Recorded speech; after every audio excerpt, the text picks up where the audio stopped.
Have you ever given thought to what should be the core of your personal collection?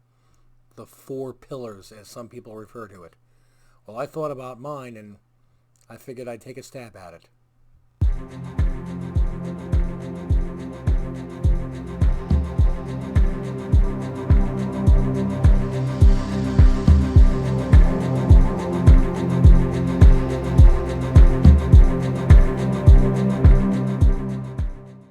Good evening, and I'm thanking everybody for joining me yet again.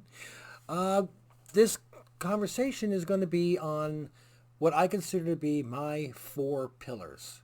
Now, some people know what that means and some people don't. I saw some other videos where they were talking about their four pillars. And what they basically meant was their personal collection, the collection that they're never going to sell.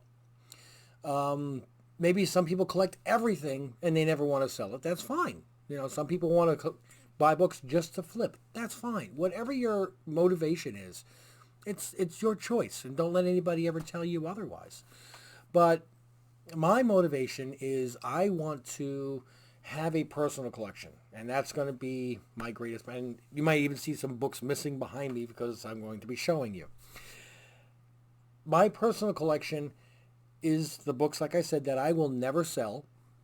And the other books are the ones that I'm trying to buy so I can flip, so I can make some more money, so I can buy the books for my personal collection that I just plain can't afford normally. I mean, let's be honest, we'd all like to run out and buy that AF-15. I can't do it. Well, not without being shot by the missus, but no, even without the missus, I couldn't do it. But if I could slowly build up a side account, or amount of money by buying and flipping and, trading and doing whatnot with other books that are not as near and dear to my heart, then maybe I might be able to get that AF-15 and a .5 someday.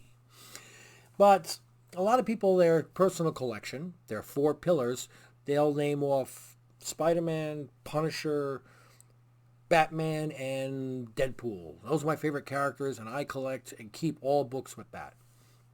And to me, it was not just characters. I wanted it to mean more to me. I mean, the books themselves mean more. I wanted to understand why they meant more. Okay? So I came up with completely different categories, which by default they encompass my favorite characters anyway. Coffee.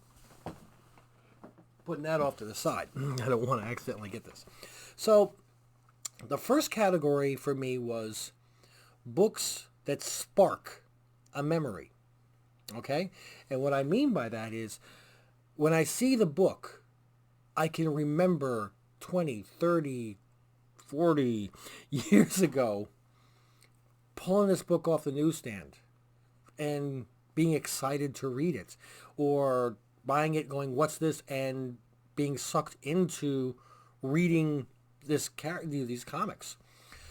They make me remember something. And this is great because this you can do a lot in your dollar bin. Okay?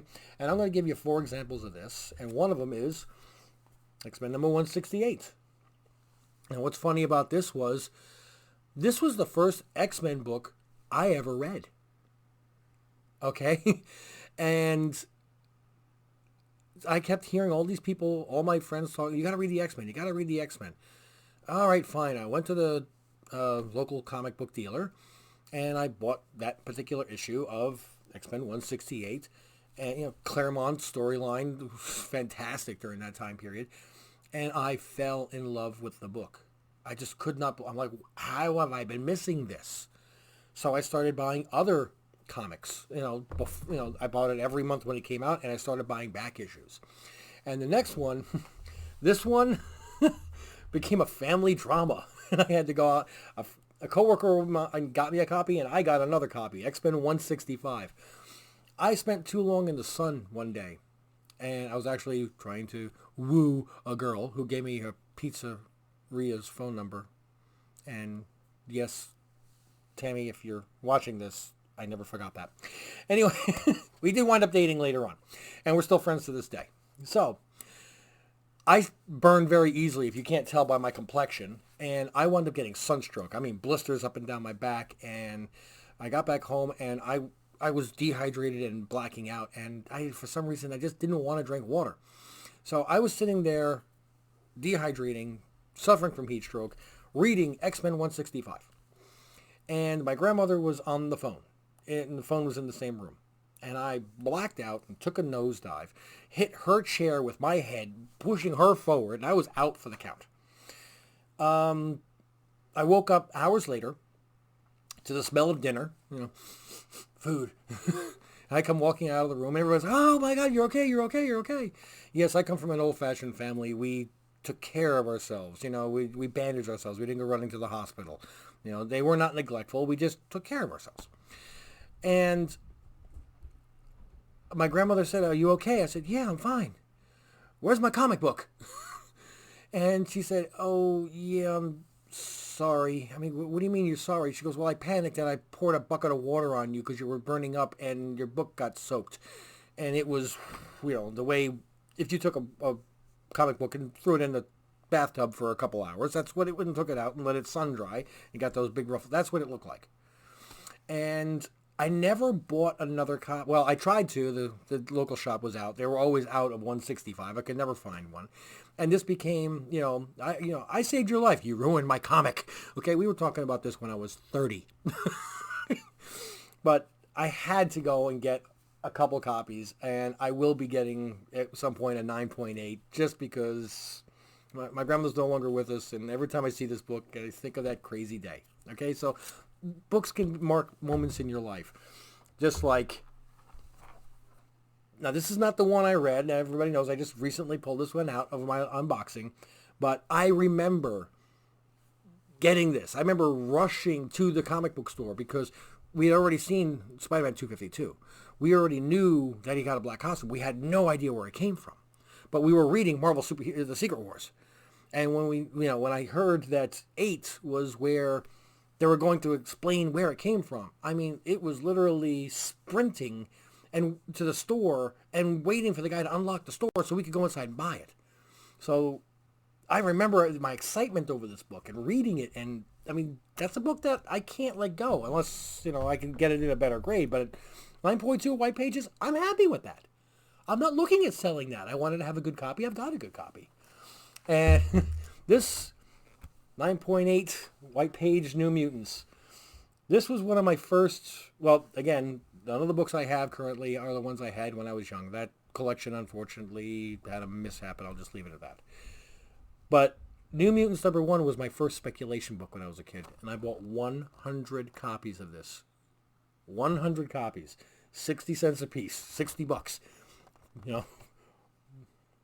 For a 15-year-old, that's a lot of money. 14, actually, if you think about it, because I hadn't turned 15 yet. And as they were going up in price, I got really excited about it. And then, like I said, the collection went. But I had to get at least one copy just for me to remember. I mean, it's not like I have Alzheimer's, but I can pick this up and remember how I felt and how excited I was. And yes, I did read a couple of, one of the issues. But I'm going to move this off to the side now and get to the next pile. So books that make me, that I remember something. The next one is very simple. It's books that create a memory. Books that when I got them were so amazingly special that I can't sell them now. One of them was Black Panther, #2. First appearance of Shuri. I submitted this at CBCS at a show, and CGC was supposed to be there. I was going to submit to CGC, and they canceled at the last minute because of COVID. So I had never submitted anything before, and I didn't realize the difference really between CBCS and CGC. I'm sorry. But I submitted some books, and I got it back. While it was out, Chadwick passed away. And all the hoopla and rumors and everything started happening about Shuri. I did not buy this as an investment. I bought it because I thought it would be... Well, I like Shuri. I like Black Panther. I do love those things, and I wanted to have a graded copy of it. And when it came back a 9.8 in white, and I saw what my little investment had been, the way it made me feel was just, I can't sell this book now. I'm emotionally attached to it. It created a wonderful memory for me, as did Ice Cream Man in 9.8, number 20. The Dr. Seuss cover. I thought it was so cool, and I submitted it, and I got a 9.8 on it, and I'll never sell this thing. I mean, I'm sorry. It's just, it's my book. Same, this one, I mean, if you saw the first unboxing, you saw how excited I got when I saw the 9.8 in the Strange Academy. And again, I was just, it was a great story. It's a great read, and I got a 9.8 on the one that I picked out there. And if you didn't see my last video and realize that I am a blithering idiot when I pull out some books, and you didn't see this one, the Momoko in the Minimal, it was called. I called it a raw. Like I said, I forgot the English language. I was so messed up by it. And if anybody watched the video, I said, oh, wow, she wrote something in Japanese. I'm going to have to find somebody to translate it. I didn't find anybody to translate it. 2 hours later, when I calmed down, it made me think, it got sent to Japan. She's Japanese. She signed it. That's her name. Duh. But, again, I don't ever want to... Every time I pick up this book now for the rest of my life, I'm going to relive a little bit of that joy. And that's a good thing, okay? Because if we can't have some fun and some joy out of comic books, then there's something really wrong, I think, inherently with us. So, the next pillar that I decided to build my comic book collection around is just, damn, that's cool. Books that I would not normally buy, but I saw them and went, that is just awesome. I mean, whether it was an awesome storyline, generally it's an awesome cover, okay? And I don't even need it in great condition. It catches my eye. And, I mean, this is an extremely low grade. I don't even know if this would get a 0.5, okay? Luke Cage, Hero for Hire, number 1. I mean, it's missing a good chunk here. If I'm not mistaken, I think it's got almost a bullet hole halfway through the book from the back. The bottom of it is totally messed up. I mean, you look at this area over here, it's just missing, and I think a rat ate it or something. I don't know. But this is not a book that I would normally buy. I wouldn't invest money into it, and definitely I'm not going to be flipping this for a profit, but I just looked at it, and for the price, I'll never be able to own another one. I'll never find one that price, regardless of condition. It's just cool. And I like that. It's cool. I mean, another example, Hulk 182 with the stamp, and also with probably the biggest stain you're ever going to see in your life over here. And I'm not even going to try to clean that. I don't want to clean it. By the way, I don't want to clean. If a book is stained, I don't want to clean it. If I refer to anything about cleaning, it is going to be using a polishing cloth just to take fingerprints off.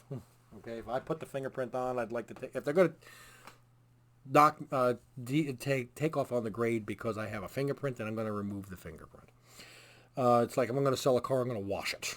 You know, I'm not saying, well, anyway, I'm not going to get into that.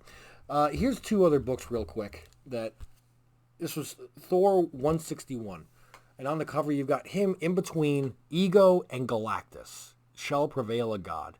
And I saw this one on Mercari, and it just jumped out at me. I don't know if it's first appearance of anybody. I don't care. It was not an expensive book. And I looked at it and went, I love the way the colors pop on it. You know, I mean, if you put it this way, you've got red, yellow, green, you've got a traffic light. I mean, how many comic books can say that? And I loved it. And I don't remember how much I paid for it. It was only 3 months ago, and I don't care because it was just really cool. Same thing with Tomb of Dracula. I've never bought a Dracula book. I never read the Dracula books.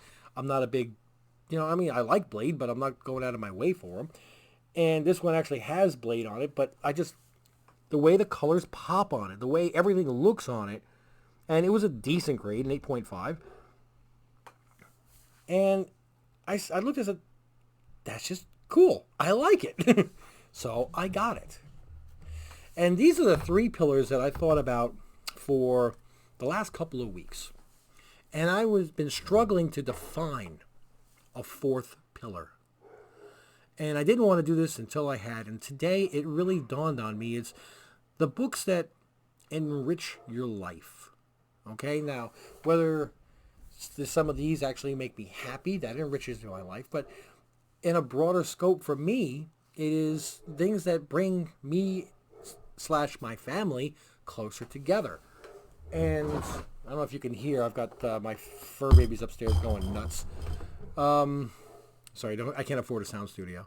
But these are books that I got for my wife, and she really liked them. And one of them was recent, was the Thundercats #1. She wanted it, and it was a newsstand edition. I was hoping to get an 8, and I got a 7.5. I was close, at least, on that one. Another one was a book that I had graded for myself, but she wanted it, and by all means, it's yours. I have no problem with that. It was Bounty Hunters, the 1 in 10, #1. What do they call that? The golden variant cover. It was a 9.8 white page, and she is a tremendous Boba Fett fan. And I saw that, I'm like, it's the only 9.8 I got out of a 20-book submission. I said, would you like it? She said, yeah. And it made me feel good to give it to her. And, it's not like we have, separate lives. I mean, mine is hers is mine, but it brings us closer together. The other one is one that I gave her for Christmas last year. And this was her first comic book, and she really likes it, and I was really glad to get it. It was a Chip 'n Dale comic. So we got a Chip 'n Dale #26 from 1961, off-white to white pages in a 9.6. It is a file copy, but Chip 'n Dale are her two favorite Disney characters. Okay, went on a Disney cruise, and she actually posed for pictures with Chip 'n Dale. Guess who I posed with? Stitch. When I saw this, I have to get this for her, because if I ever want her to get it, appreciate comics and stuff like I do, this is going to be the icebreaker. And she loved it. And she, for a while, I even had it up on the wall, and she said, "You're not selling that?" I said, "No, to me, that's artwork. I mean, that's something that you would put up just to advertise, hey, look, I've got good books. And if anybody says, how much is that? It's not for sale. They could offer me 10 times what I paid for it and 10 times book value. It's not for sale." And that's the whole idea of a personal collection. Now, a personal collection doesn't have to just be narrowed to comic books. There are other things that I bought her. Funko Pops. We are, somewhat into them. She likes them a bit more than I do. But I got her the Up, Carl and Ellie, the one where, was it from 2018? And was it 19? It was the one, the first one that came out.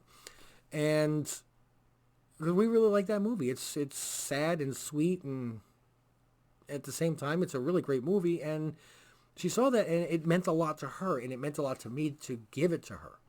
So again, we're creating memories, we're enriching our lives, and through pop culture. Who'd have thought? I guess maybe if someday that oh no, I actually have some stupid Magic the Gathering cards that are tucked away that I'll never use. The Prodigal Sorcerer, the Sarah Avatar, these are cards that I used to love playing with. I actually even named my characters in Dark Age of Camelot after them. And I've got one in plastic that I'll never sell it. I've got a baseball card with a friend of mine and I used to send it back and forth to each other. And if you're watching, yes, I still have the Shooty Babbitt card. That was an Oakland A's player, 1982 Fleer or Donruss. And we looked at it like, who the hell is Shooty Babbitt? We wound up giving this card back and forth to each other for years. And I still have it. I'll never sell that. I'll never get rid of it. It's part of me. And that's the bottom line is, once you let something into your heart, it becomes part of you. And if you can let comics into your heart, you'll always have a smile.